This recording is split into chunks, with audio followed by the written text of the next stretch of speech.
من الشيطان الرجيم بسم الله الرحمن الرحيم ومن الناس من يعجبك قوله في الحياة الدنيا ويشهد الله على ما في قلبه وهو ألد الخصام وإذا تولى سعى في الأرض ليفسد فيها ويهلك الحرث والنسل والله لا يحب الفساد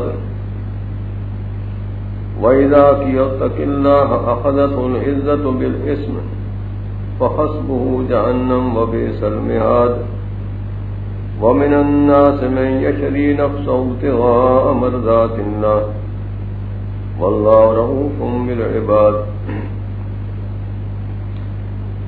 ومن الناس من يعجبك قوله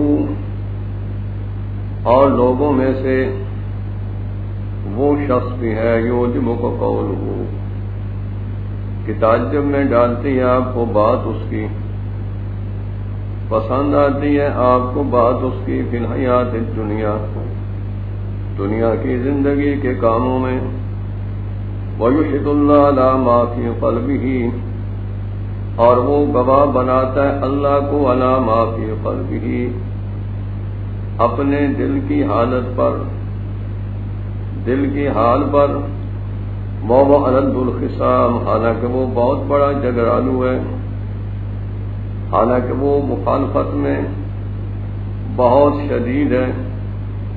وَإِذَا تَوَلَّى سَعَى فِي الْأَرْضِ اور جب پھر کر کے جاتا ہے سعى فِي الْأَرْضِ تو کوشش کرتا ہے زمین میں، لِيُفْسِدَ فِيهَا تاکہ فساد کرے زمین میں، وَيُهْلِكَ الْحَرْثَ وَالنَّسْلَ اور تباہ کرتا ہے کھیتی کو اور جان کو، وَاللَّهُ لَا يُحِبُّ الْفَسَادَ اور اللہ پسند نہیں کرتے فساد کو۔ وَإِذَا اتَّقِ اللَّهَ اور جب اس سے کہا جاتا ہے اتق اللہ اللہ سے ڈر، اخذته العزة بالاسم تو آمادہ کرتا ہے اس کو غرور گناہ پر، فحسبہ جہنم پھر کافی ہے اس کو دوزخ، ولبئس المہاد اور بہت برا ہے وہ ٹھکانہ، بہت بری ہے وہ جگہ رہنے کی۔ ومن الناس من یشری نفسہ ابتغاء مرضات اللہ اور لوگوں میں سے من یشری ایسا شخص ہے نفسہ ابتغاء مرضات اللہ جو بیچ ڈالتا ہے اپنی جان کو ابتغاء مرضات اللہ اللہ کی رضا حاصل کرنے کے لیے، واللہ رؤوف بالعباد اللہ بڑے شفیق ہیں، بڑے مہربان ہیں بندوں پر۔ سارے حضرات محبت سے درود شریف پڑھ لیں۔ اللہم صل علی سیدنا محمد وعلی آل سیدنا محمد وبارک وسلم علیہ۔ محترم حضرات، یہ آپ کے سامنے قرآن پاک کی چند آیتیں پڑھی ہیں، اور قرآن پاک اللہ کا کلام ہے، یہ پوری امت کے ہدایت کے لیے آیا ہے۔ جس کسی کو ہدایت حاصل ہوئی ہے تو کسی کی برکت سے، اور جو ہدایت سے معروم رہا ہے وہ اسی سے معروم ہونے کی وجہ سے۔ یہ ایمان کی بنیاد ہے۔ آپ اگر توجہ سے ذوق شوق سے جم کر کے سنیں گے تو انشاءاللہ فائدہ ہوگا، کیونکہ میری باتیں کوئی لمبی چوڑی تو ہوں گی نہیں، مختصر سی سادی سادی باتیں ہوں گی، اس لیے آپ اگر شوق سے اور اللہ کی رضا کی خاطر اگر سنیں گے تو ہو سکتا ہے کہ فائدہ ہو۔ قرآن پاک کا دیکھنا بھی عبادت، پڑھنا بھی عبادت، اس کا سیکھنا بھی عبادت، اس پہ عمل کرنا یہ تو بہت بڑی عبادت ہے۔ افسوس کہ آج مسلمان کے پاس وقت نہیں تو قرآن پاک سیکھنے کے نہیں۔ دنیا جہان کی خبریں سے معلوم ہے اس وقت دنیا میں کیا ہو رہا ہے،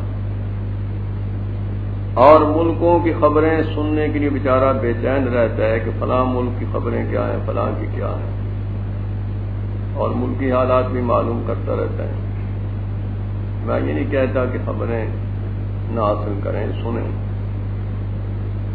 لیکن جتنی یہ خبریں ہیں یہ اکثر مسلمانوں کو گمراہ کرنے کے لیے، بے دین بنانے کے لیے ہیں۔ یہ خبریں نشر کرنے والے اکثر یہودی اور نصرانی ان کے ایجنٹ ہیں اور جھوٹ بولتے ہیں، جھوٹی خبریں نشر کرتے ہیں۔ اسلام کے بارے میں، مسلمانوں کے بارے میں ان کے خیالات جو ہیں وہ متعصبانہ ہیں، کیونکہ انہیں اسلام سے دشمنی ہے، اس لیے مسلمان کو برداشت نہیں کرتے۔ اور آج کل ان کا پروپیگنڈا بہت زوروں پہ ہے۔ یہ اللہ کی مدد ہے کہ اسلام مٹنے کے لیے نہیں آیا بلکہ پھیلنے کے لیے آیا۔ دنیا کی کوئی طاقت اسلام کو، قرآن کو نہیں مٹا سکتی، نہ مٹا سکتی ہے۔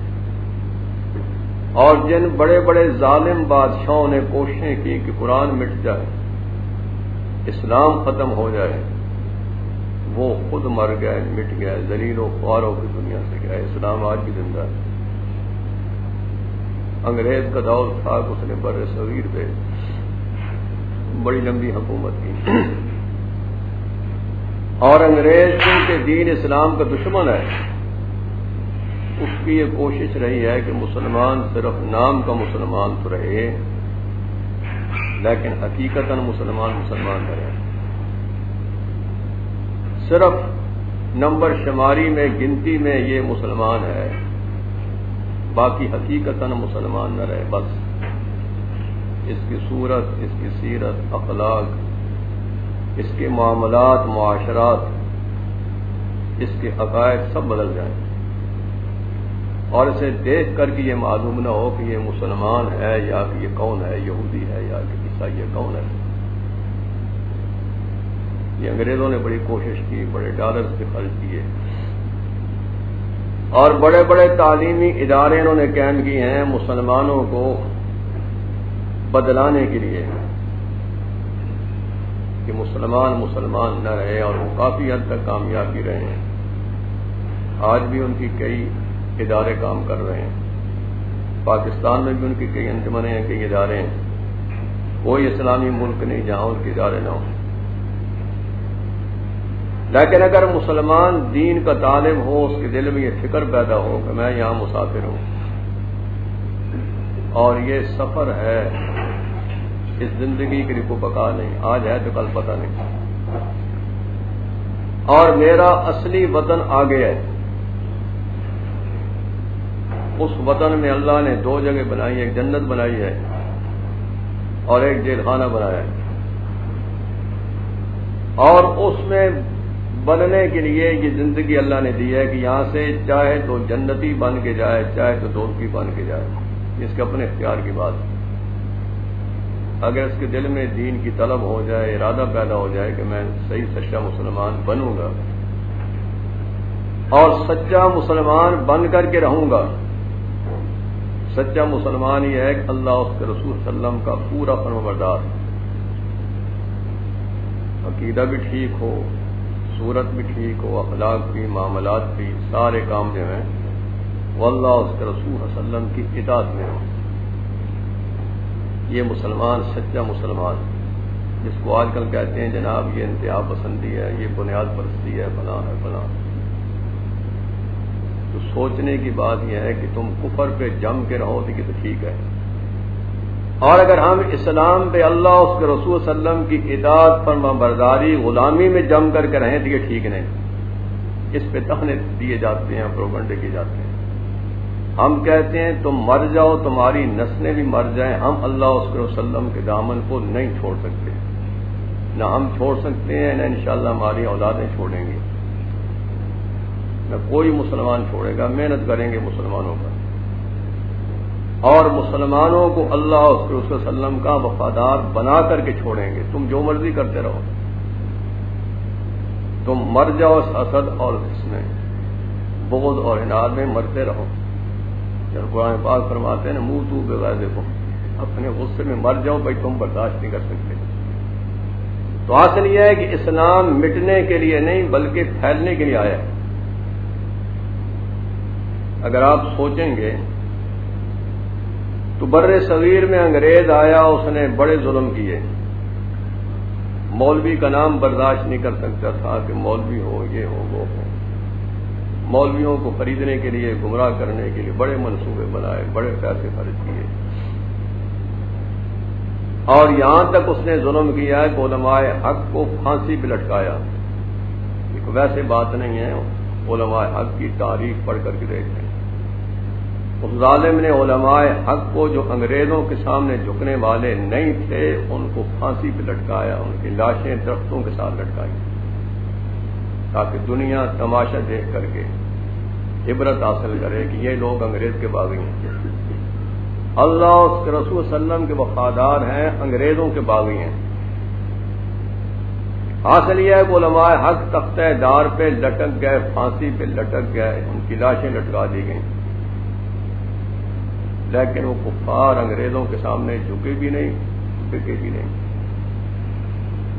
اور اس کا نتیجہ یہ ہے کہ علماء ختم نہیں ہو سکے، بلکہ پہلے سے تعداد بڑھ رہی ہے۔ پہلے قرآن پاک کتنے حافظ قاری نہیں تھے، آج سے 40-50 سال جتنے اب زیادہ ہیں۔ اب تو اتنے حافظ قاری بن گئے ہیں کہ رمضان شریف جب آتا ہے تو مسجدیں نہیں ملتی، حافظ زیادہ ہیں، مسجدیں تھوڑی ہو گئی ہیں۔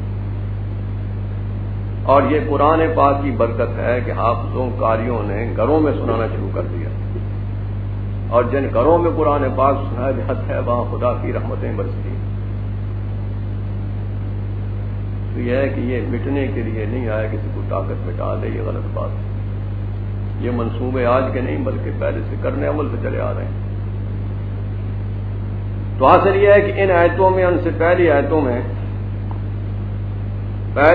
میں اللہ نے حج کے احکام کو بیان فرمایا، حج کے افعال کو، کہ حاجی لوگ وہاں جا کر کے ایام مخصوصہ میں، جو دن حج کے گنے ہوئے متعین دن ہیں، ان دنوں میں کیا کام کریں اور کس کس مقام پہ انہوں نے کیا کام کرنا ہے، یہ اللہ نے پہلی آیتوں میں یہ حاجیوں کے کام، ان کے افعال کو بیان فرمایا۔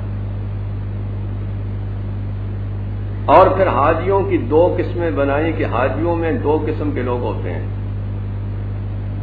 کچھ تو وہ حاجی ہیں کہ جو وہاں جا کر کے اللہ سے دعا مانگتے ہیں، صرف دنیا مانگتے ہیں، وہ کہتے ہیں یا اللہ میں دنیا عطا فرما، بس وہ دنیا کے طالب ہیں۔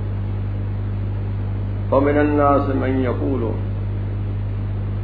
فرماتے ہیں کہ لوگوں میں سے ایسے لوگ بھی ہیں، یقول، جو یوں کہتے ہیں ربنا آتنا فی الدنیا، اے ہمارے رب ہمیں دنیا دے دے، بس ہمیں دنیا چاہیے، ہمیں جو کچھ دینا ہے دنیا دے دیجیے، اسی میں ہمیں دولت بھی وافر ملے، صحت ملے، اولاد ملے، اقتدار ملے، فلاں ملے، فلاں ملے، بس وہ اپنی خواہشات کی زندگی گزارنا چاہتے ہیں۔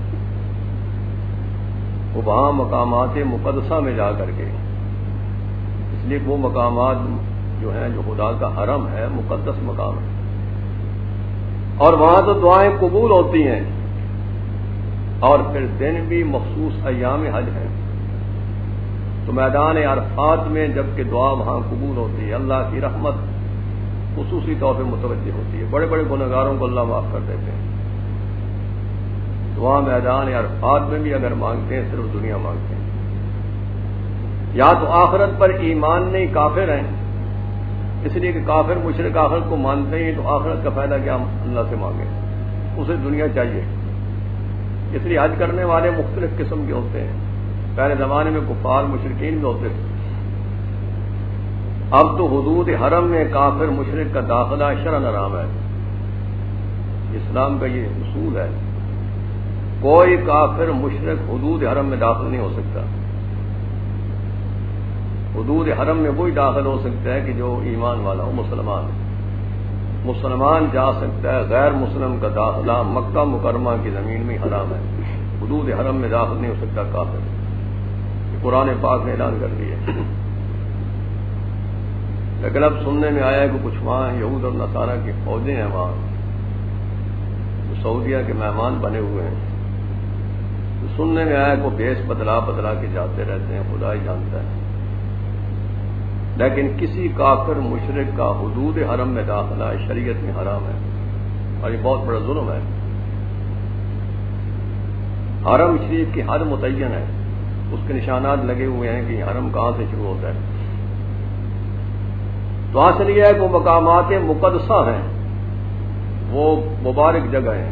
عرفات ہے، مزدلفہ ہے، منا ہے، مسجد حرام ہے، مکہ مکرمہ کا شہر ہے، صفا اور مروہ ہے. یہ ساری چیزیں مقامات مقدسہ ہیں اور وہاں دعائیں قبول ہوتی ہیں.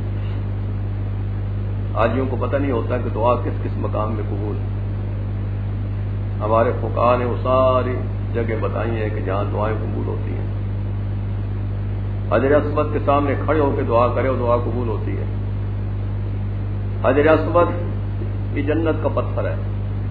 حدیث میں آتا ہے کہ جس شخص نے اس کے ساتھ مصافحہ کیا، اس کا استعلام کیا، بوسہ دیا، قیامت کے دن یہ حجر اسود اس کو پہچان لے گا. خدا کی شان دیکھی.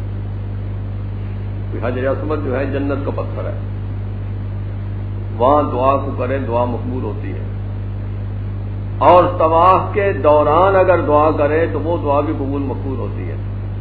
طواف کے دوران حاجی لوگ آج کل کچھ یہ چھپی ہوئی چھوٹی چھوٹی کتابیں ہیں، وہ چکروں کی دعائیں ہیں. پہلے چکر میں یہ دعا پڑھو، دوسرے میں یہ دعا پڑھو، تیسرے میں یہ دعا پڑھو. یہ چھپی ہوئی لکھی ہوئی دعائیں یہ نہیں پڑھنی چاہیے. دعا وہ مقبول ہوتی ہے جو دل کے دھیان سے اللہ سے مانگے. اگر عربی یاد نہیں تو ضروری ہے عربی سے مانگنا ہے، پنجابی میں مانگ سکتا ہے، پنجابی میں مانگے، پختو میں مانگے، جس زبان میں مانگنا چاہتا ہے مانگ لے. اللہ کے ہاں یہ ضروری نہیں. ہاں وہ دعائیں معصورہ جو جناب رسول صلی اللہ علیہ وسلم سے ثابت ہیں، وہ دعائیں اگر مانگتا ہے تو وہ بہت بڑی فضیلت والی ہیں. لیکن اگر کسی حاجی کو یاد نہیں تو اس کا یہ مطلب نہیں کہ اپنی زبان میں نہ مانگے، اپنی زبان میں مانگے. تو طواف کے دوران دعا قبول ہوتی ہے اور میزاب رحمت کے نیچے وہاں بھی دعا قبول ہوتی ہے. اور مقام ملتزم کے سامنے اگر اللہ موقع دے تو وہاں بیت اللہ کی دیوار کے ساتھ چمٹ کر کے دعا مانگے، جیسے جناب رسول صلی اللہ علیہ وسلم نے چمٹ کر کے وہاں دعا مانگی. ملتزم کا مطلب یہ ہے کہ وہ چمٹنے کی جگہ ہے. رسول صلی اللہ علیہ وسلم نے وہاں چمٹ کر کے ہاتھ اوپر کر کے، جیسا چھوٹا بچہ ہوتا ہے تو باپ کا دامن پکڑ لیتا ہے، کہتا ہے جب تک مجھے پیسہ نہیں ملے گا تو میں نہیں چھوڑوں گا. وہ چھوٹا بچہ ہے. تو وہاں خدا کے گھر میں وہاں مقام ملتزم کے ساتھ چمٹ کر کے دعا کرنا سنت ہے. اور اگر ہجوم زیادہ ہے کہ وہاں چمٹنے کا موقع نہیں مل سکتا تو اس کے مقابلے میں کھڑے ہو کے دعا کر لیں. مقام ملتزم میں دعا قبول ہوتی ہے. اس قسم کی جگہ ہیں وہاں کے جہاں دعائیں قبول ہوتی ہیں. اور پھر مقام ابراہیم یعنی وہ پتھر جس پہ سیدنا ابراہیم علیہ السلام نے کھڑے ہو کے بیت اللہ تعمیر کیا تھا، مقام ابراہیم کے پاس بھی دعا قبول ہوتی ہے. صفا پہ بھی دعا قبول ہوتی ہے، مروہ پہ دعا قبول ہوتی ہے، اور سعی کے دوران بھی دعا قبول ہوتی ہے. یعنی اصل یہ ہے کہ وہاں ایک مقام نہیں، بہت سے ایسے مقامات ہیں کہ جہاں دعائیں خصوصیت سے قبول ہوتی ہیں. لیکن حاجیوں میں کئی حاجی دیکھے گئے ہیں کہ ان بیچاروں کو یہ شوق ہوتا ہے گھر کے لیے سامان خریدنے کا. وہ طواف بھی کر رہے ہیں، ایک دوسرے سے پوچھ رہے ہیں ابھی کپڑا کیا بھاؤ ہے بھائی، کیسے ملتا ہے یہاں، فلاں شاید کیسی ہے. یہ حال ہے کہ طواف ہے اور دنیا کی باتیں ہو رہی ہیں. تو حاصل یہ ہے کہ اللہ پاک حاجیوں کی دو قسمیں بتلاتے ہیں کہ حاجی بھی دو قسم کے ہیں. ایک تو وہ حاجی ہے جو ہم سے وہاں صرف دنیا مانگتے ہیں، ربنا آتنا فی الدنیا، اے ہمارے رب ہمیں دے دے دنیا میں، جو کچھ دینا ہے دنیا میں دے دے. ان حاجیوں کو اللہ انجام فرماتے ہیں وما لهم فی الآخرۃ من خلاق. ان لوگوں کے لیے آخرت میں کوئی ایسا نہیں ہے. حج کا فائدہ، عمرے کا فائدہ، طواف کا فائدہ جو کچھ ملے گا دنیا میں مل جائے گا، آخرت میں نے کچھ بھی نہیں ملے گا. حج کیا، طواف کیا، عمرہ کیا، نمازیں پڑھی، سب کچھ کیا، ان سارے نیک اعمال کا بدلہ اللہ فرماتے ہیں ہم دنیا میں دے دیں گے بس. اس لیے کہ اگر غیر مسلم ہے، کافر مشرک ہے، اس کی یہ نیکی فانی ہے. ایمان ہو تو ایمان کی وجہ سے نیکی باقی رہتی ہے، یہ فانی نہیں ہوتی. تو تو یہ نیکی چونکہ فانی ہے، حج ہے، عمرہ ہے، جو کچھ بھی ہے یہ فانی ہے، اس کا بدلہ اللہ پاک فانی زندگی میں دے دیتے ہیں۔ دنیا فانی ہے، یہاں ہی پھر اللہ پاک ان کو حکومت بھی دیتے ہیں، دولت کی فراوانی بھی دیتے ہیں، بڑی موٹریں کاریں بھی دیتے ہیں۔ مسلمان دیکھ کے بجائے للچاتے ہیں جناب، بڑی اعلیٰ قسم کی موٹروں میں پھر رہے ہیں، یہ ہے وہ، حالانکہ یہ چیزیں للچانے کے لیے۔ کسی کے پاس موٹریں ہوں گی تو کیا ہوگی، بلڈنگ بڑی ہوگی تو کیا ہوگی۔ مسلمان کو تو چاہیے کہ آخرت پہ نظر ہو، ہمیں وہاں چاہیے جو زندگی ہمیشہ کی زندگی ہے۔ یہاں اگر چھوٹا سا معمولی سا اگر مکان ہے اس میں زندگی گزر گئی، کیا فرق پڑ جائے گا؟ فرق پڑ جائے گا۔ اسرائیل آ کے پوچھے گا بھی چھوٹا مکان کیا ہے؟ یہاں تو نہیں ہے، ایمان چاہیے اور اخلاص کے ساتھ اعمال چاہیے، ایمان میں بھی اخلاص ہو، اعمال میں بھی اخلاص ہو، تاکہ یہ اعمال اللہ کی بارگاہ مقبول ہو جائے۔ تو فرماتے ہیں کہ حاجیوں کی قسم سے یہ ہے کہ وہاں جا کر کے صرف دنیا مانگتے ہیں، اور ان کا انجام بتلا دیا، وَمَا لَهُ فِي الْآخِرَةِ مِنْ خَلَاقٍ، ان کا آخرت میں کوئی اثر نہیں، آخرت میں کچھ نہیں ملے گا۔ وَمِنْهُم مَّن يَقُولُ، ان حاجیوں میں سے وہ بھی ہیں جو یوں اللہ سے مانگتے ہیں، رَبَّنَا آتِنَا فِي الدُّنْيَا حَسَنَةً وَفِي الْآخِرَةِ حَسَنَةً، اے اللہ ہمیں دنیا کی بھلائی بھی عطا فرما، آخرت کی بھلائی بھی عطا فرما۔ وہ دونوں جہان کی بھلائی اللہ سے مانگتے ہیں۔ وَقِنَا عَذَابَ النَّارِ، ہمیں آگ کے عذاب سے بچا۔ فرماتے ہیں کہ بعض حاجی یوں اللہ سے مانگتے ہیں، ان کا انجام بتلاتے ہیں۔ اب اس دعا سے کئی کہتے ہیں کہ معلوم ہوتا ہے کہ دنیا مطلوب ہے، کیونکہ اللہ فرماتے ہیں آتنا فی الدنیا حسنہ، یوں دعا کر رہے ہیں کہ یا اللہ میں دنیا کی بھلائی بھی عطا فرما، آخرت کی بھلائی بھی عطا فرما۔ معلوم ہوتا ہے کہ دنیا کی طلب مستحسن ہے، مقصود ہے دنیا کی طلب۔ علماء اس کا جواب دیتے ہیں کہ یہاں حسنہ مانگا جا رہا ہے، دنیا نہیں مانگی جا رہی، دنیا ایک ظرف ہے اور یہ مظروف ہے۔ تو حسنہ سے مراد یہ ہے کہ یا اللہ ہمیں وہ چیزیں دنیا میں عطا فرما جو آپ کے ہاں پسندیدہ ہو، یعنی بھلائی دنیا کی بھلائی، دنیا کی بہتر چیزیں ہمیں دے، ہمارا عقل ناقص ہے، کون سی بہتر چیزیں؟ وہ بہتر شاید دے جو آپ کے ہاں پسندیدہ ہو۔ اللہ کے ہاں پسندیدہ کیا ہے؟ اللہ کے ہاں پسندیدہ یہ ہے کہ ایمان ٹھیک ہو، اعمال سنت کے مطابق ہوں، اخلاص والے ہوں، یہ چیزیں اللہ کو پسند ہیں۔ باقی دنیا کی دولت اللہ کو پسند نہیں۔ ہاں حلال کی روزی مانگے تو حلال کی روزی بھی بڑی نعمت ہے۔ اصل چیز یہ ہے کہ حسنہ مانگ رہا ہے کہ یا اللہ مجھے دنیا کی بھلائی عطا فرما۔ دنیا کی بھلائی سے مراد یہ ہے کہ یا اللہ جو چیزیں آپ کو پسند ہوں، جو چیزیں آپ کے ہاں پسندیدہ ہیں، آپ کی مرضی کے مطابق ہیں، وہ مجھے دنیا میں بھی وامی عطا فرما دے۔ اللہ کو کون سی چیزیں پسند ہیں؟ صحابہ کرام کے پاس کون سی چیزیں تھیں؟ ان کے پاس تو بلڈنگیں نہیں تھیں، کچھ نہیں تھا۔ بعد ملک فتح ہوئے، ٹھیک ہے، جائیدادیں بن گئی، سب کچھ ہو گیا، لیکن وہ اس سے روتے تھے۔ جب صحابہ کرام کی دولت عام ہونی شروع ہو گئی تو وہ روتے تھے کہ کہیں ہمارے نیک اعمال کا بدلہ یہاں ہی نہ ملنا شروع ہو جائے۔ اس لیے کہ ہم نے جو اللہ کے راستے میں جہاد کیا، قربانیاں دی ہیں دین پھیلانے کے لیے، تو ہم نے دنیا پہ نہیں دی، ہم نے تو اللہ کے رضا کے دی ہیں، ہمیں دنیا نہ چاہیے۔ اور یہ دولت کی فراوانی جو ہو رہی ہے کہ فلاں ملک فتح ہو گیا، فلاں علاقہ فتح ہو گیا، غنیمتوں کے مال آ رہے ہیں، وہ روتے تھے دیکھ کر کے، ان کا حال یہ تھا۔ تو حاصل یہ ہے کہ اللہ فرماتے ہیں کچھ حاجی وہ ہوتے ہیں جو اللہ سے دنیا کی بھلائی بھی آپ کی بھلائی مانگتے ہیں۔ اب ان کا انجام بھی بتلاتے ہیں، اولئک لہم مما کسبوا، فرماتے ہیں یہ ایسے لوگ ہیں لہم نصیب، ان کے لیے بڑا حصہ ہے۔ یہ نصیب النکرہ ہے، اس میں تنوین جو ہے یہ تعظیم کی ہے، یعنی بہت بڑا ان کو حصہ ملے گا۔ مما کسبوا، ان کے اعمال کا، جو اعمال انہوں نے کمائے ہیں، حج کیا ہے، یہ حج ان کی کمائی ہے، عمرہ کی ہے، طواف کیا ہے، صفا مروہ کے درمیان سعی کی ہے، نمازیں پڑھی ہیں، تلاوت کی ہے، وہاں جا کے اللہ کا ذکر کیا ہے،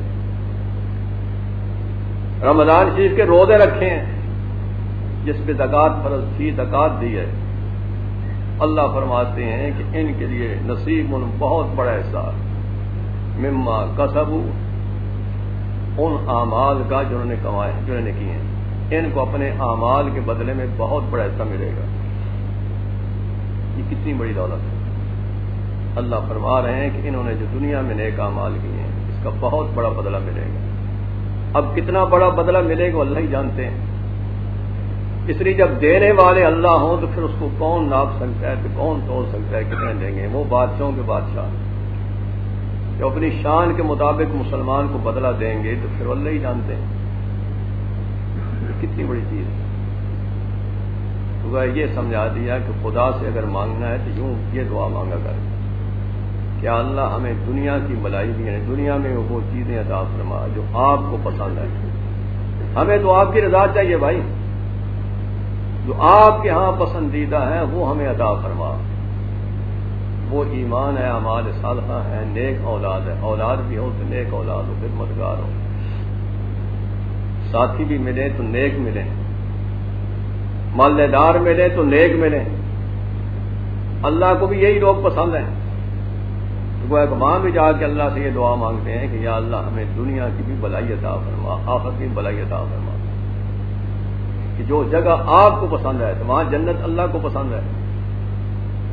کسی علماء فرماتے ہیں کہ جنت مقام رضا ہے، یعنی جنت اس لیے مانگتے ہیں کہ وہ اللہ کے راضی ہونے کی جگہ ہے، وہ اللہ کی رضا کا مقام اس لیے مانگ رہے ہیں۔ اور دوزخ مقام عدل ہے، وہاں جس کو بھیجیں گے تو وہاں انصاف کا تقاضا یہ ہوگا کہ اس کو دوزخ بھیج دو۔ اے دنیا کے بادشاہ ہوتے ہیں کو جو باغی ہوتا ہے، شرارتوں سے باز نہیں عادت آخر پکڑ کے جیل میں بھیج دیتے ہیں، بھیجتے ہیں کہ نہیں؟ پھر قانونی کارروائی کرنی پڑتی ہے، بھئی یہ بات نہیں آتا۔ اس لیے دوزخ مقام عدل ہے اور جنت مقام رضا۔ کتنی جامع دعا ہے یہ، ربنا آتنا فی الدنیا حسنہ۔ اگر اس کا مفہوم آدمی کے ذہن میں ہو تو کتنی اونچی دعا، ربنا آتنا فی الدنیا حسنہ وفی الآخرۃ حسنہ وقنا عذاب النار۔ آگ کے عذاب سے یا اللہ ہمیں بچا، ہماری حفاظت فرما۔ ہم کمزور ہیں، ہم نہیں برداشت کر سکتے، ہم دنیا کی آگ نہیں برداشت کر سکتے تو وہ کون برداشت کرے گا؟ اللہ فرماتے ہیں کہ جو ہم سے یہ دعا یوں مانگتے ہیں پھر ان حاجیوں کا، ان مسلمانوں کا، ان کے اعمال کا بہت بڑا ان کو بدلہ ملے گا۔ واللہ سریع الحساب، اس میں اللہ تعالیٰ ساری دنیا کے انسانوں کو تنبیہ کرتے ہیں۔ یہ بہت بڑا بدلہ کب ملے گا؟ یہ آخرت ملے گا، حساب کتاب ہوگا، آخرت ملے گا۔ اور یہ سمجھا دیا کہ حساب کو دور نہ سمجھو، قریب ہے۔ سریع الحساب، اللہ جلدی حساب لینے والے، جب حساب لیں گے تو فوراً لے لیں گے۔ کئی لوگ حساب بڑا وقت لگاتے ہیں، وہاں وقت نہیں لگے گا، سب کو جلدی سب کا حساب لے لیں گے۔ اور اس کا یہ مطلب بھی ہے کہ اللہ جلدی حساب لینے والے، یعنی حساب کا وقت قریب ہے، دور نہ سمجھیں۔ حساب کا وقت قریب ہے، دور نہیں۔ موت آنے کے ساتھ ہی شروع ہو جائے گا، اس لیے پھر اس کی فکر کریں، یعنی تنبیہ کر رہے ہیں کہ حساب کی فکر کریں، حساب ہوگا۔ اس میں وہ ساری دنیا کے انسانوں کو تنبیہ کر رہے ہیں، کفار کو بھی تنبیہ کر رہے ہیں کہ دیکھو بعد آ جائے، اس حساب کی فکر کر لیں۔ اس کی فکر یہ ایمان لیں، اطاعت قبول کر لیں۔ پر دنیا تمہیں انتہا پسند کہے کہ بنیاد پرست کہے کہ جو بھی کہے کہتے رہیں بس۔ ایک حدیث میں آتا ہے کہ سیدنا ابو ذر غفاری رضی اللہ تعالیٰ عنہ فرماتے ہیں مجھے رسول صلی اللہ علیہ وسلم نے چند باتوں کی خصوصیت سے وصیت فرمائی، چند باتوں کی۔ بات چلیے نا، انتہا پسند کہتے ہیں، جناب بڑے بنیاد پرست ہیں، انتہا پسند ہے۔ آپ کے صدر صاحب بھی کہتے ہیں انتہا پسندی نہیں چلے گی۔ اللہ اس کے رسول صلی اللہ علیہ وسلم کی اطاعت میں، وفاداری میں مسلمان جم کے رہے تو یہ انتہا پسند ہے، دہشت گرد ہے۔ تو کفار کی یاری دوستی میں کفر میں جمع رہے تو یہ روشن خیالی ہے، اندازہ لگا شیطانی، اندازہ لگائیے، یہ سب باتیں پروگرام میں شیطانی ہیں۔ وہ فرماتے ہیں کہ رسول اللہ صلی اللہ علیہ وسلم نے مجھے چند باتوں کی خصوصیت وصیت فرمائی۔ ایک تو فرمایا بحب المساکین والذنوب منہم، مجھے آپ نے اس بات کا حکم فرمایا ہے کہ مساکین سے محبت کرنا، غریب مسکین قسم کے لوگوں میں نفرت نہ کرنا، ان سے محبت کرنا، وقت دونوں میں ہوں، غریب مسکین لوگوں کے قریب رہنا، ان کے قریب رہنا، انہیں دور نہ کرنا۔ یہ دیکھو کیسی عجیب بات حضور فرما رہے ہیں۔ آج اگر آدمی غریب ہو جائے تو اللہ ہی رحم کر، اس بیچارے کو پوچھنے کے تیار بھی کوئی نہیں۔ سرمایہ دار امیر ہوگا، جاگیردار ہوگا، کوئی عہدہ بھی ہو تو لوگ اس کو پوچھیں گے، بیمار ہوگا سارے جائیں گے پوچھنے کے، جناب خان صاحب، فلاں صاحب، سیٹھ صاحب کیا حال ہے، بیمار کرسی ہو رہی ہے۔ اور اگر فوت ہو جائے تو جنازے میں سارا شہر جمع ہو جائے گا۔ وہ غریب مسکین فوت ہو جائے جنازے میں چند آدمی ہوں گے، وہاں نہیں ہوں گے۔ فرماتے ہیں کہ مجھے حضور صلی اللہ علیہ وسلم نے چند مخصوص باتوں کا یہ حکم وصیت فرمائی، چند مخصوص جن میں سے یہ فرمایا بحب المساکین والذنوب منہم، کہ مساکین لوگوں سے محبت کرنا، غریب مسکین لوگوں سے محبت کرنا۔ غریب مسکین مسلمان ہو، کوئی پتہ نہیں اس کا دل ٹوٹا ہوا، اور ٹوٹے ہوئے دلوں کی فریاد اللہ سن لیتے ہیں۔ مسلمان ایمان والا غریب مسکین ہے، جسے کٹیا نہ سمجھنا۔ تو فرمایا مساکین سے محبت کرنا، والذنوب منہم، ان کے قریب رہنا، ان کے قریب رہنا، ان کو دور نہ کرنا۔ اور دوسری بات فرماتے ہیں مجھے وصیت فرمائی ان اصل الرحم وان ادبر، کہ میں رشتے ناطے کو جوڑوں اگرچہ رشتہ ناطا پشت دے دے۔ رشتہ داروں کے ساتھ میں اچھا سلوک رکھوں، برادری والے رشتہ داروں کے ساتھ، برادری کے ساتھ نبھانا بڑا مشکل ہوتا ہے، حالات بڑے نازک ہوتے ہیں۔ برادری میں کچھ لوگ فسادی قسم کے ہوتے ہیں، وہ ہمیشہ توڑ کی کوشش کرتے ہیں، لیکن برادری والوں کی ساری باتیں برداشت کر کے اپنی طرف سے اصلاح حال کی کوشش کرنا، جوڑ پیدا کرنا، یہ بہت بڑی چیز ہے۔ خاص کر کے اس زمانے میں کوئی آسان نہیں، بہت مشکل ہے۔ میں نے کئی مولویوں اور پیروں کو دیکھا ہے جو سب کو مقتدا بنے ہوئے، برادری کے معاملے ان کے معاملات اچھے نہیں۔ مولویوں کے بعد جب پیسے آ گئے تو بدل گئے۔ برادری کا کوئی غریب آدمی ہے، اس قسم کا آدمی ہے، اس کو اس نظر سے نہیں دیکھیں گے۔ دولت والے کو خاص نظر سے دیکھیں گے، لیکن اگر غریب آدمی ہے تو مولوی صاحب، پیر صاحب اس نظر سے نہیں دیکھیں گے۔ یہ ہے نا دنیا، دکاندار اور اللہ والوں کا بڑا فرق ہوتا ہے۔ اللہ والے تو خدا کے بندوں کو یکساں نظر سے دیکھیں گے کہ یہ غریب مسکین، اس کو معمولی نہ سمجھیں۔ ٹھیک ہے سیٹھ ہے، اللہ پاک حلال کا پیسہ ہے، خدا برکت عطا فرمائے، ہمیں کسی کی دولت سے کیا غرض ہے؟ اگر حلال کا نہیں تو پھر اللہ ہی رحم کرے۔ تو دوسری بات فرماتے ہیں کہ مجھے حضور نے وصیت فرمائی ان اصل الرحمہ، یہ کہ میں رشتے ناطے برادری کو جوڑ کے رکھوں، وان ادبرت، اگر سے رشتہ ناطا جو ہے یہ کچھ دے دے تو توڑ پیدا کرے، تو مجھے حکم ہے جوڑ پیدا کر۔ اور تیسری بات وہ فرماتے ہیں کہ مجھے رسول صلی اللہ علیہ وسلم نے ارشاد فرمایا ان انظر الی من ہوا، ان انظر الی من ہوا، کہ میں اس شخص کی طرف نظر رکھوں جو کہ نچلے درجے کا ہے، من دون، جو مجھ سے نچلے درجے کا ہے، فلا انظر الی من ہوا فوقی، کہ جو دنیاوی لحاظ سے، دولت کے لحاظ سے مجھ سے اونچے درجے کا ہے اس کی طرف نظر نہ کروں، بلکہ جو دنیا کی دولت کے لحاظ سے مجھ سے نچلے درجے کا ہے اس کی طرف نظر کروں۔ یہ حضور نے مجھے فرمائی، مجھے آپ نے وصیت فرمائی کہ میں اس شخص کی طرف نظر رکھوں جو دولت کے لحاظ سے، دنیا کے سامان کے لحاظ سے مجھ سے نیچے درجے کا ہے، اور اس شخص کی طرف نہ دیکھوں کہ جو دنیا کے سامان، دولت کے لحاظ سے مجھ سے اونچے درجے کا، اس کی طرف نہ دیکھوں۔ یہ حضور صلی اللہ علیہ وسلم کی وصیت ہے۔ آج ہماری نظر اگر ہوتی ہے تو وہ اونچے درجے والے لوگوں کی طرف ہوتی ہے، اور جن کے پاس سامان تھوڑا ہے، دولت تھوڑی ہے، پیسہ تھوڑا، ان کی طرف نظر نہیں ہوتی۔ علماء نے فرمایا اس کی وجہ یہ ہے کہ جب دنیاوی لحاظ سے اپنے ماتحت کی طرف دیکھے گا، اس شخص کی طرف دیکھے گا جو مرتبے کے لحاظ سے، دولت کے لحاظ سے اس سے کم درجے کا ہے، اس سے توفیق ملے گی صبر اور شکر کی، صبر کرے گا کہ میرے پاس پیسے تھوڑے ہیں، سامان تھوڑا ہے، کہ میرا دوسرا بھائی بھی دیکھو، یہ بھی تو گزارا کر رہا ہے نا بھائی، تو صبر کرے گا، خدا کا شکریہ ادا کیا، اللہ تیرا لاکھ لاکھ شکر ہے تو نے مجھے یہ بھی دے دی ہے۔ ورنہ ہمارے مسلمان بھائیوں میں سے وہ بھی ہیں کہ جن کے پاس یہ بھی نہیں ہے، اس سے کم دولت ہے ان کے پاس۔ یہ کتنی اعلیٰ اور پیاری تعلیم ہے۔ تو شیخ سعدی رحمۃ اللہ علیہ کا قصہ غالباً گلستان کی دوستوں میں نقل کیا ہے۔ یہ بڑے اللہ کے مقبول تھے، بڑے سیاح قسم کے ہوئے، انہوں نے بڑے ملکوں کے سیر کی۔ شیخ سعدی رحمۃ اللہ علیہ یہ بہت اونچے درجے کے عالم بھی ہوئے اور بہت اونچے درجے کے اللہ کے ولی ہوئے۔ یہ اپنا قصہ نقل کرتے ہیں کہ میں ایک جگہ پہنچا، وہاں دیکھا چونکہ ننگے پاؤں تھے بیچاروں، پاؤں میں جوتے بھی نہیں تھے، پھٹے پرانے جوتے، جوتا بھی نہیں ہے بیچارے، ننگے پاؤں بیچارے چل رہا ہے۔ وقت کے بادشاہ کے بارے میں دیکھا، بڑا بیوقوف قسم کا بادشاہ، اس کا قصہ نقل کیا۔ اللہ کے سامنے فریاد کی، یا اللہ اس بیوقوف کو تو نے بادشاہی دے دی، پھر مجھے آپ نے جوتا بھی نہ دیا، اس بیوقوف کو آپ نے بادشاہی دے دی ہے، بڑا بیوقوف ہے۔ غالباً قصہ یہ نقل کیا، وہاں دیکھا کہ شہر کے دروازے بند ہیں۔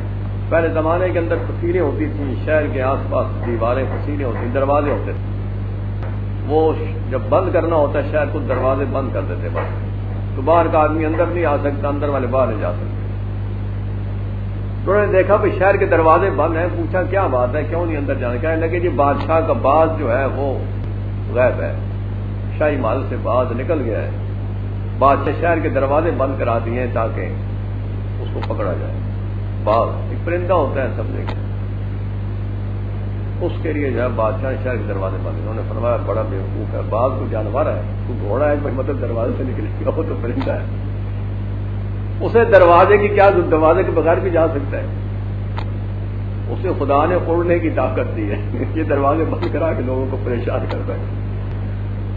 انہوں نے عرض کیا کہ یا اللہ یہ تیری عجیب شان ہے کہ ایسے بیوقوف کو آپ نے تخت شاہی میں بٹھا دیا ہے، جس کو اتنا پتہ ہے یہ پرندے جو ہے یہ تھوڑے ہی دروازوں سے گزرے گے، اس کو تو آپ نے شاہی تخت بٹھا دیا، اور مجھ جیسوں کو جو ہے آپ نے جوتے بھی نہیں دیے، کوئی نیا جوتا ہوتا کچھ ہوتا جوتا بھی نہیں دیا۔ یہ فریاد کی خدا کی شان۔ جب سفر آگے چلے دیکھا کہ ایک آدمی بیچارے کے پاؤں ہی کاٹے ہوئے ہیں، اب بعد ہوتے ہیں بیچاروں کے پاؤں کٹے ہوئے ہیں۔ اس وقت پھر اللہ کا لاکھ لاکھ شکر ادا کیا کہ یا اللہ آپ کا لاکھ لاکھ شکر ہے کہ مجھے پاؤں تو دے دی ہے نا بھائی، چلو نیا جوتا نہ صحیح تو نہ صحیح لیکن پاؤں تو دے دی ہے، یہ تیرا لاکھ لاکھ شکر ہے۔ اس لیے رسول اللہ صلی اللہ علیہ وسلم نے وصیت میں یہ فرمایا کہ اپنا جو ماتحت آدمی ہے، مرتبے درجے کے لحاظ سے، دولت کے لحاظ سے، سامان کے لحاظ سے جو تو اس سے نچلے درجے کا ہے، اس کی طرف نظر رکھنا۔ ولا انظر الی من هو فوقی، اور میں اس شخص کی طرف نہ دیکھوں جو مرتبے کے لحاظ سے، دولت کے لحاظ سے، سامان کے لحاظ سے مجھ سے اونچے طبقے کا، اونچے درجے، اس کو نہ دیکھوں۔ کتنی پیاری وصیت، اگر یہ مسلمان کے دماغ میں بیٹھ جائے تو میں سمجھتا ہوں کہ بے صبروں کو بھی صبر آ جائے گا۔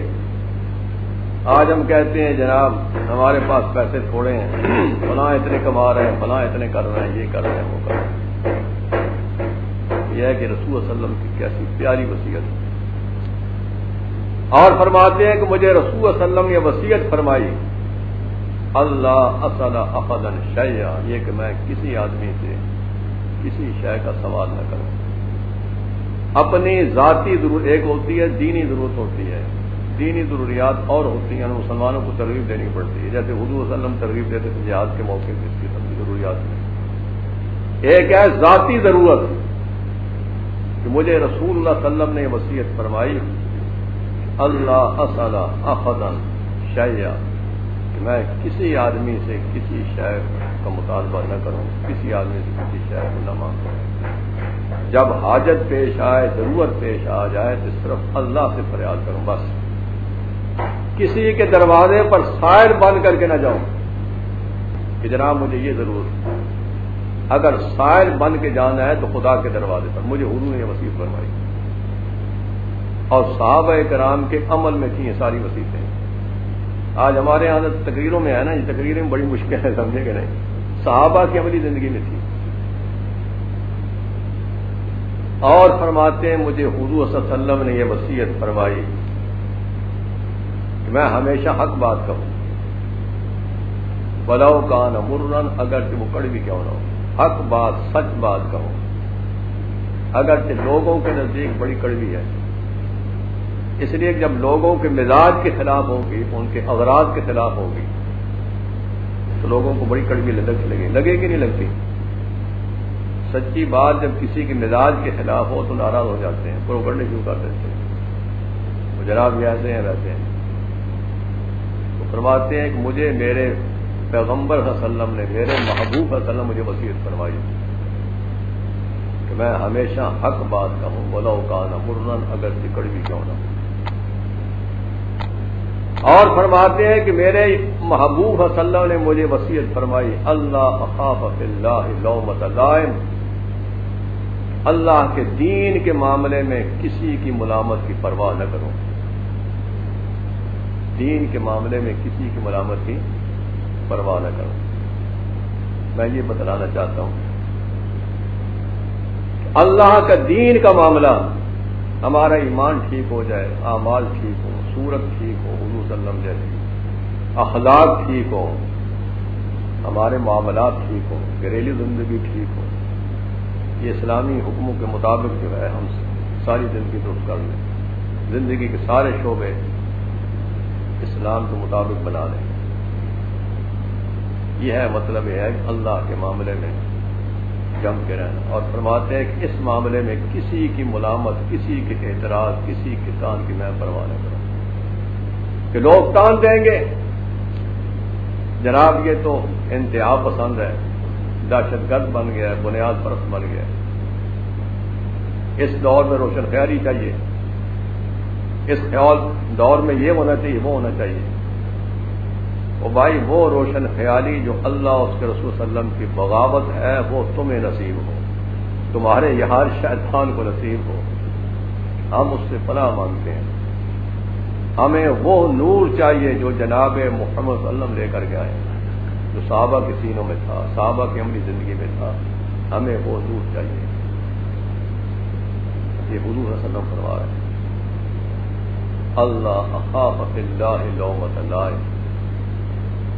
اللہ کے حکموں کے معاملے میں، اس کے دین کے معاملے میں، اس کی فرما برداری اطاعت کے معاملے میں میں کسی کی ملامت، کسی کے تان، کسی کے اعتراض کی کوئی پرواہ نہ کروں. یہ میرے محبوب صلی اللہ علیہ وسلم نے مجھے وصیت فرمائی. کتنی قیمتی وصیت ہے. آج اگر مسلمان اس کو دل و دماغ بٹھا لے کہ جتنے پروگنڈے ہوتے ہیں، کیا پروگنڈے سے متاثر ہوگا؟ قطعاً نہیں ہوگا. ایک دفعہ نہیں، لاکھ دفعہ انتہا پسند کہتے رہیں، بنیاد پرست کہتے رہیں، دہشت گرد کہتے رہیں، بے شک کہتے رہیں. ہم نے دین پہ جم کے رہنا ہے. ہم نے تجارت بھی شریعت حکم کے مطابق کرنی ہے. تجارت اس طریقے سے کرنی ہے جیسے شریعت نے فرمایا. ہم نے جھوٹ نہیں بولنا، دھوکہ نہیں دینا، اور اپنی صورت بھی جناب رسول اللہ صلی اللہ علیہ وسلم جیسی بنانی ہے. لوگ کہیں گے جناب مولوی بن گئے، انتہا پسند بن گئے، یہ داڑھیاں رکھ لی، نمازی بن گئے، فلاں ہو گئے، یہ اللہ کا ذکر کرتے ہیں، انہیں اور پتہ ہی کوئی نہیں ہے، بس یہ خدا ہی یاد نہ آتا ہے، خدا کی طرف دھیان ہو اور کسی کی طرف دھیان نہ ہو. یہ تو ایسے ویسے ہیں.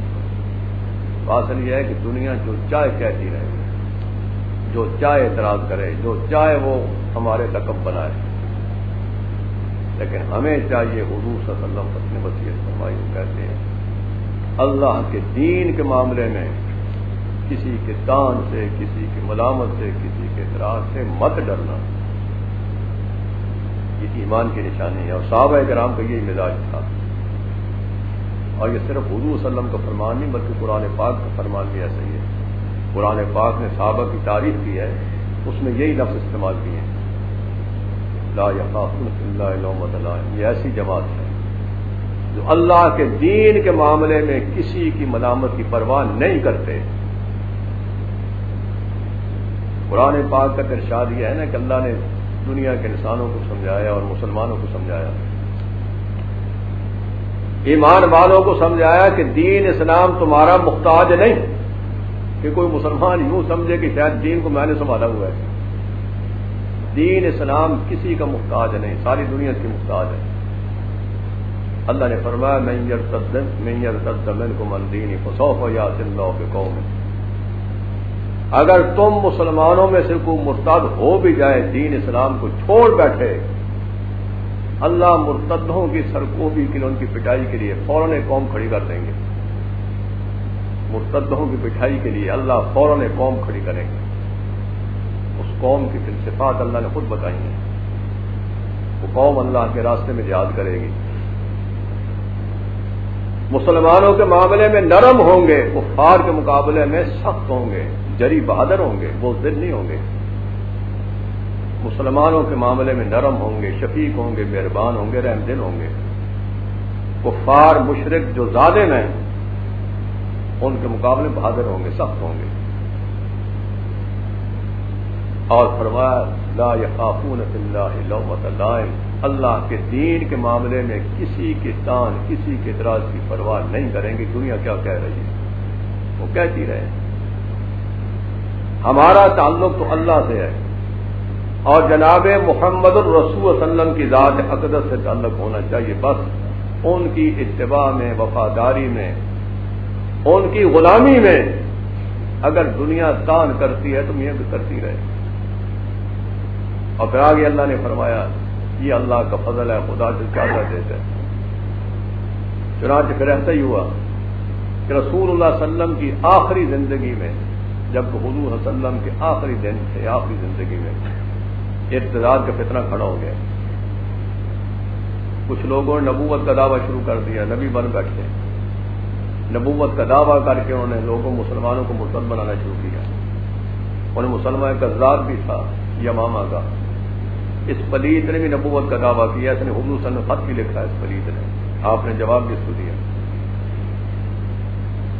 اب وقت نہیں وہ ساری تفصیل سے آپ کے سامنے مسلمان کذاب نے بہت بڑی عظم مچا دی، بہت لوگوں کو برباد کیا۔ اور پھر رسول صلی اللہ علیہ وسلم وفات کے بعد بڑے فتنے کھڑے ہوئے۔ بعض لوگوں نے زکوٰۃ کا انکار کر کے ہم زکوٰۃ نہیں دیں گے، زکوٰۃ کے منکر ہو گئے۔ اور کوئی جو نئی مدعیان نبوت، نئے نبوت کا لوگوں نے دعویٰ کیا کہ ان کے ساتھ ہو گئے۔ علماء نے فرمایا کہ سوائے قبیلہ قریش کے تقریباً سارے قبائل اسلام سے نکل گئے، لیکن ان مرتدوں کے مقابلہ میں، اور وہ وقت معمولی نہیں تھا، بڑا نازک تھا، وہ صحابہ کا مقام تھا، اس لیے کہ ادھر حضور صلی اللہ علیہ وسلم کی نئی وفات ہوئی تھی، اور رسول اللہ صلی اللہ علیہ وسلم کی وفات سے صحابہ کرام کو اتنا صدمہ ہوا تھا کہ ان کے ہوش ٹھکانے نہیں تھے، اتنا صدمہ ہوا۔ کسی کا بیٹا ہو نا، جوان بیٹا ہو، کمائی دار ہو، ایک ہی ہو لختے جگر، تو وہ اگر فوت ہو جائے تو ماں باپ کے ہوش ٹھکانے رہ جائیں گے۔ جتنا اس ماں باپ کو دکھ ہوتا ہے اس سے لاکھ گنا زیادہ صحابہ کو صدمہ تھا حضور صلی اللہ علیہ وسلم وفات کا۔ یعنی مطلب وہ وقت آسان نہیں تھا، بڑا مشکل تھا۔ خود مشکوٰۃ شریف میں حدیث میں آتا ہے، مشکوٰۃ شریف میں، کہ سیدنا عمر فاروق کیا نام حضرت عثمان ذو النورین فرماتے ہیں کہ میں جنہی لوگوں میں سے تھا کہ میرے بھی اور ٹھکانے نہیں تھے، میں بیٹھا ہوا تھا، یہ سوچ تھی، یہی حضور صلی اللہ علیہ وسلم تشریف لے گئے۔ اب اگر کوئی مشکل پیش آئی ہم کس سے پوچھا کریں گے، کس سے حل کرائیں گے؟ تو فرماتے ہیں میں بیٹھا ہوا تھا، سیدنا عمر فاروق میرے پاس سے گزرے، انہوں نے سلام دیا، مجھے نہیں پتہ چلا کہ میرے پاس گزرے ہیں یا نہیں، سلام دیا یا نہیں، اس لیے کہ آدمی کو ہوش ہی ٹھکانا نہ ہو۔ انہوں نے سلام دیا، مجھے پتہ نہیں چلا، میں نے جواب نہیں دیا۔ تھوڑی دیر کے بعد سیدنا بکر صدیق رضی اللہ عنہ کو ساتھ لے آئے، عمر فاروق رضی اللہ عنہ، ان کے سامنے جا کے شکایت کی کہ میں نے ان کو سلام دیا، انہوں نے سلام کا جواب نہیں دیا۔ معلوم ہوتا ہے وہ ناراض ہیں، اس لیے سلام کا جواب دینا تو واجب ہے نا، ضروری ہے۔ وہ رسول صلی اللہ علیہ وسلم کے خلیفہ بلا فصل سیدنا بکر صدیق تھے، ان کو ساتھ لے کر کے آئے، میں نے ان کو سلام دیا ہے، جواب نہیں دیا، کیا بات ہے، کوئی تکلیف ہے، کیا چیز ہے، پوچھنا پڑتا ہے نا۔ انہوں نے آ کے پوچھا بھائی یہ کہہ رہے ہیں کہ میں نے سلام دیا ہے، میں نے سلام کا جواب نہیں دیا، تو انہوں نے فرمایا مجھے کوئی شعور، مجھے کوئی خبر نہیں، یہ میرے پاس سے گزرے ہیں نہیں گزرے، سلام دیا نہیں، مجھے کوئی شعور نہیں تھا۔ سیدنا عمر فاروق فرماتے ہیں میں گزرا ہوں، میں نے آپ کو سلام دیا ہے، آپ نے جواب نہیں دیا۔ وہ کہتے ہیں مجھے کوئی شعور تک نہیں، خبر تک نہیں۔ جب یہ میں نے عرض کیا تو سیدنا بکر صدیق دھرتی پہ بہت اونچے آدمی تھے، یہ ان کا کمال تھا۔ انہوں نے فرمایا کہ عثمان ذو النورین سچ کہہ رہا، سچ کہتے۔ معلوم ہوتا ہے ان پہ کچھ فکر سوار ہے اس فکر میں لگے ہوئے نے کچھ پتہ نہیں چلا، آپ کے گزرنے کا پتہ بھی نہیں چلا اور سچم کا بھی پتہ نہیں چلا کہ کسی ایسی فکر میں مستغرق ہے۔ انہوں نے عرض کیا کہ ہاں میرے ماں باپ آپ کو قربان ہو، یہی بات صحیح ہے کہ میں ایسی فکر میں ہوں، ایسی پریشانی فکر میں ہوں۔ تو فرمایا کیا ہے؟ عرض کیا فکر یہ ہے کہ حضور صلی اللہ علیہ وسلم فوت ہو گئے، دنیا سے تشریف لے گئے، دنیا میں جتنی زندگی گزارنی تھی وہ گزار کے تشریف لے گئے، اب برزخ میں تشریف فرما۔ اب مجھے فکر یہ ہے کہ اگر کوئی ایسی مشکل پیش آ گئی تو کس سے پوچھیں گے، اور پھر نجات کا ذریعہ کیا بنے گا، کس میں نجات ہوگی؟ تو انہوں نے فرمایا میں نے حضور صلی اللہ علیہ وسلم سے پوچھ لیا۔ سیدنا بکر صدیق نے فرمایا کہ میں نے آپ سے پوچھ لیا۔ سیدنا عثمان ذو النورین فرمایا ہاں آپ کس کے اقتدار ہیں کہ ساری باتیں آپ بھی حضور صلی اللہ علیہ وسلم سے سیکھی ہیں، اس لیے کہ رسول صلی اللہ علیہ وسلم کے بعد دوسرا نمبر ہی آپ کا ہے سر ذکر ہے۔ تو فرمایا میں نے حضور صلی اللہ علیہ وسلم سے پوچھا ہے کہ نجات کا ذریعہ یہی کلمہ طیبہ ہے، جس کو مرتے وقت کلمہ طیبہ مل گیا نجات ہو جائے گی۔ بھئی یہی کلمہ طیبہ جو ہے یہ نجات کا ذریعہ ہے، اسی سے آدمی مسلمان بھی ہوتا ہے، اسی پہ جم کے رہے، مرتے وقت یہ نصیب ہو جائے تو جنت میں جائے گا۔ حالانکہ صحابہ کرام تو جنتی تھے، لیکن دیکھو کتنی بڑی فکر تھی۔ تو حاصل یہ ہے کہ میں یہ کہہ رہا ہوں کہ وہ وقت کو آسان نہیں تھا، بڑا مشکل وقت تھا۔ اس وقت فتنہ ارتداد بہت بڑا تھا، بہت لوگ مرتد ہو رہے تھے، بڑا فتنہ، اور صحابہ کرام کے دل ٹوٹے ہوئے تھے۔ اور پھر ایک مشکل یہ تھی کہ حضور صلی اللہ علیہ وسلم نے ایک لشکر کو رومیوں کے مقابلے میں بھیجا تھا، جس کے امیر بنایا اسامہ بن زید رضی اللہ تعالیٰ عنہ کو۔ اس لشکر کو حضور صلی اللہ علیہ وسلم نے رخصت فرمایا، رخصتی کا حکم دیا۔ مدینہ منورہ سے خود حضور صلی اللہ علیہ وسلم نے نشان بنا کے دیا تھا اسامہ کو، خود نشان بنا کے دیا، اور رخصت روانگی کا حکم فرمایا۔ وہ لشکر روانہ ہو گیا، مدینہ منورہ سے باہر نکل کے اس نے پڑاؤ کیا، ٹھہراؤ کہ ٹھہرے بھائی حضور صلی اللہ علیہ وسلم بیمار ہیں، ذرا ٹھہر جائیں۔ وہاں ان کا قیام تھا، پڑاؤ تھا، اسی دوران حضور صلی اللہ علیہ وسلم وصال ہو گیا۔ جب وصال ہو گیا تو واپس مدینہ منورہ میں واپس آنا پڑا۔ اب وہ فوج، وہ لشکر جو رومیوں کے مقابلے میں حضور صلی اللہ علیہ وسلم نے بھیجا تھا، وہ فوج واپس آ گئی۔ اب رسول صلی اللہ علیہ وسلم وفات کے بعد سیدنا بکر صدیق رضی اللہ خلیفہ بنے تھے۔ اس مسئلے میں صحابہ کا اختلاف ہوا کہ اس فوج کو روانہ کریں یا نہ کریں۔ یعنی اسامہ بن زید رضی اللہ تعالیٰ جس فوج کے امیر بنائے گئے ہیں، حضور صلی اللہ علیہ وسلم امیر بنایا ہے، اور اس جماعت فوج کو روانگی کا آپ نے حکم دیا ہے کہ اللہ کے راستے میں روانہ ہو چکی ہے۔ اب ان حالات میں اس فوج کو رومیوں کے مقابلے بھیجنا چاہیے یا نہیں، اس میں اختلاف ہوا۔ سارے صحابہ کی رائے یہ تھی کہ نہیں بھیجنا چاہیے، حالات بڑے نازک ہیں، اور روم کا بادشاہ بڑا طاقتور بادشاہ ہے، اس کے مقابلے میں اس فوج کو نہ بھیجو، حالات بہت بدل گئے۔ سب صحابہ کی رائے یہ تھی۔ ابو بکر صدیق رضی اللہ تعالیٰ کی تنہا یہ رائے تھی، انہوں نے فرمایا جس فوج کو حضور صلی اللہ علیہ وسلم نے روانہ کر دیا ہے اللہ کے راستے میں، اس فوج کو میں روانہ کر کے چھوڑوں گا، کبھی نہیں چھوڑوں گا، اور جتنے مرتد ہیں سب کے ساتھ میں جہاد کروں گا، خواہ کو میرا ساتھ دے یا نہ دے۔ خدا کی شان یہ دیکھیے، کوئی آسان وقت نہیں تھا۔ قرآن پاک نے اس جماعت کی ویسے تعریف نہیں کی، یہ واقعی خوبیوں والی جماعت تھی۔ فرمایا میں روانہ کر کے چھوڑوں گا۔ اب پھر مسئلہ منکرین زکوٰۃ کے بارے میں یہ بھی نزاع ہوا، جھگڑا ہوا سیدنا عمر فاروق رضی اللہ تعالیٰ عنہ آڑے آ گئے. انہوں نے عرض کیا کہ حضرت ان سے نرمی کیجیے، یہ جو زکوٰۃ کے منکر ہیں ان سے نرمی کیجیے، ان سے نرمی کریں کہ حالات بڑے مشکل ہیں. سیدنا ابوبکر صدیق نے ان کو ڈانٹ کے فرمایا، مشکاۃ شریف میں الفاظ روایات کے موجود ہیں. سیدنا علی مرتضیٰ اور سیدنا عمر فاروق یہ بڑے بہادر تھے، ان کی بہادری میں کچھ شبہ ہے، بڑے بہادر تھے. تو سیدنا عمر فاروق رضی اللہ تعالیٰ نے یہ عرض کیا کہ حضرت منکرین زکوٰۃ مانعین زکوٰۃ کے ساتھ جہاد نہ کریں، نرمی کریں ان کے ساتھ. انہوں نے فرمایا جو شخص نماز اور زکوٰۃ میں فرق کرتا ہے میں اس کے ساتھ جہاد کروں گا. رسول صلی اللہ علیہ وسلم کے زمانے مبارک میں جو اونٹنی کا ایک بچہ بھی دیتا تھا زکوٰۃ میں روکے گا تو میں جہاد کروں گا، میں نہیں چھوڑوں گا. نماز اور زکوٰۃ کے درمیان تفریق میں برداشت نہیں کر سکتا. اور سیدنا عمر فاروق رضی اللہ تعالیٰ عنہ کو بڑے سخت الفاظ میں جواب دیا حضرت ابوبکر صدیق نے.